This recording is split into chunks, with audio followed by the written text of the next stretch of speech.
Le 14 février 2001, un appel frénétique est passé au 911 en Oklahoma. Il s'agit du docteur John Hamilton, chirurgien gynécologue, qui appelle car il a découvert sa femme dans une mare de sang dans sa salle de bain. Le visage complètement défiguré, méconnaissable, une Saint-Valentin qui tourne au cauchemar pour ce couple soudé, vu par leur entourage comme le couple idéal. Pas de signe d'effraction, pas de vol. Se pourrait-il que cette image de couple de rêve ne soit qu'un vernis dissimulant un tableau sinistre? Avant de continuer, si tu aimes les histoires de true crime, de paranormal, des histoires mystérieuses et l'apprentissage de l'anglais, n'hésite pas à t'abonner, à liker la vidéo, la partager et me suivre sur tous les réseaux sociaux, ça me ferait vraiment chaud au cœur. Mais je te laisse avec le générique.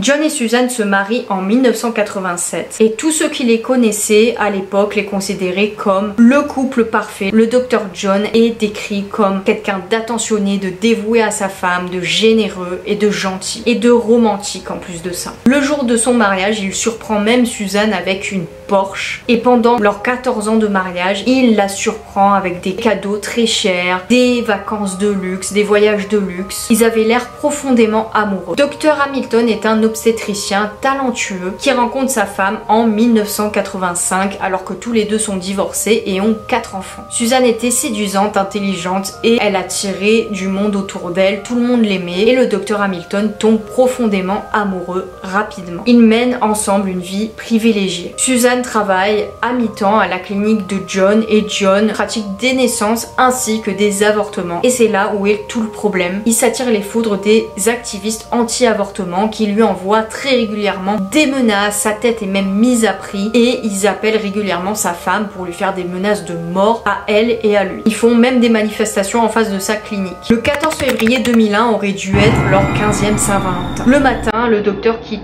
son domicile pour aller pratiquer sa première opération et échanger des cartes avec Suzanne avant de retourner au boulot et de faire une seconde opération. Un énorme bouquet d'orchidées rouges attend d'être livré à Suzanne qui ne verra jamais la couleur de ce bouquet. À la fin de la seconde chirurgie du matin, le docteur Hamilton retourne chez lui et fait une découverte macabre, le corps de sa femme gisant dans la salle de bain. Elle a été étranglée, matraquée et son visage a été tellement frappé qu'on ne le reconnaît pas, il est méconnaissable. Et les coups portés à la tête ont été si durs qu'on voit même des bouts de cervelle. Il passe un appel déchirant au 911 et dit qu'il a essayé de pratiquer le bouche à bouche. Mais bizarrement, lorsque les ambulanciers arrivent et qu'ils découvrent la scène sinistre, ils remarquent que le docteur n'est pas du tout en train de faire du bouche à bouche, mais fait un massage cardiaque très spécial. C'est-à-dire qu'il a une main sur sa poitrine et une main sur l'abdomen de Suzanne, alors que ça ne doit pas du tout se pratiquer ainsi.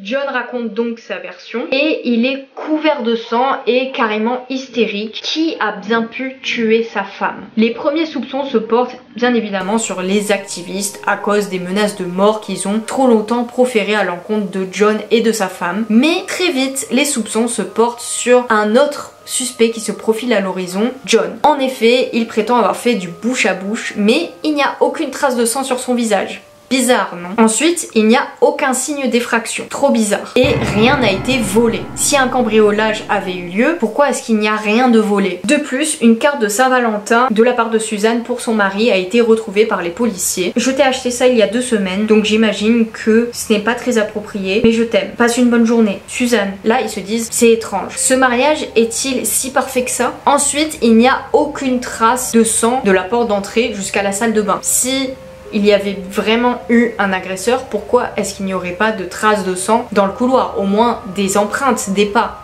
il n'y a rien de tout ça. On emmène donc le docteur au poste de police. John a un comportement très bizarre. En effet, il fait en sorte de cacher ses mains. Cache-t-il ses jointures pour ne pas montrer certaines traces de coups ou de lésions? On ne sait pas. Et dans la salle d'interrogatoire, il observent que sur les caméras de sécurité, le docteur Hamilton regardait très souvent son épaule comme si il essayait de voir s'il y avait une trace ou autre chose. Un comportement très étrange de la part de quelqu'un qui vient de perdre sa femme. De plus, on apprend que Suzanne était censée aller voir un ami à 9h30. Or, on la retrouve les cheveux mouillés, pas du tout préparée, donc c'est comme si elle avait été interrompue en pleine préparation juste au moment où le docteur revenait chez lui après sa première opération. Les doutes de la police s'avèrent à peu près fondés lorsqu'ils découvrent, grâce à une amie de Suzanne qui va témoigner, du fait que Suzanne avait découvert que le docteur Hamilton échangeait des appels avec une stripteaseuse qui était sa patiente. Elle avait confronté le docteur qui avait prétendu que c'était juste une patiente qui devait absolument l'aider car elle lui avait fait du chantage au suicide. Bon, peut-être que c'est vrai.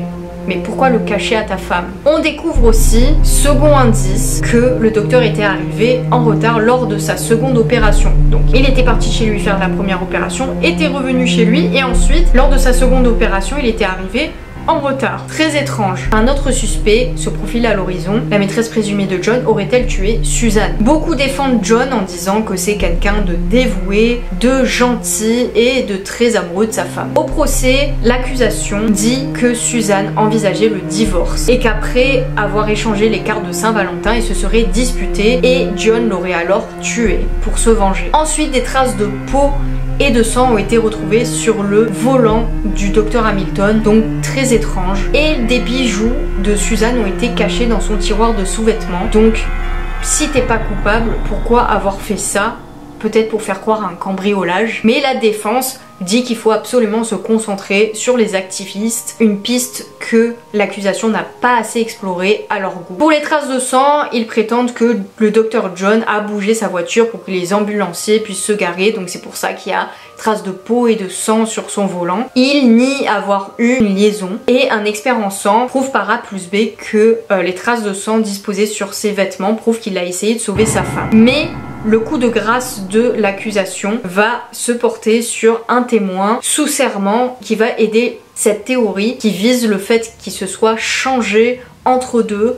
Donc c'est pour ça qu'il avait une trace de sang dans sa manche. Au bout de 2 heures de délibération, le docteur Hamilton est déclaré coupable de meurtre au 3e degré et enfermé à vie, sans possibilité de sortie. Les membres du jury diront aussi qu'ils regrettent qu'il n'ait pas la peine de mort et qu'il doit se considéré chanceux. Mais John essaie toujours de faire appel, même si ses tentatives ont été rejetées, et il a toujours ses supporters qui affirment qu'il est innocent. Qu'en pensez-vous? Est-ce que Suzanne a été tuée sur un coup de colère, ou la piste des activistes n'a-t-elle pas encore été assez creusée? Et dans ce cas-là, c'est très grave. Pour ma part, et c'est que mon avis, je suis ni juge ni avocate et j'ai pas fait partie de l'enquête, je me base que sur ce que j'ai lu et vu, mais je pense qu'il est coupable de par tous les indices qui ont été donnés. C'est très difficile de défendre son cas, il y a un peu tout, il y a les témoignages, il y a les traces de sang, il y a le fait qu'il est caché, les bijoux, le truc du bouche à bouche et son alibi bancal, ça faisait un peu trop. Dites-moi votre avis dans les commentaires, je serais ravie de le lire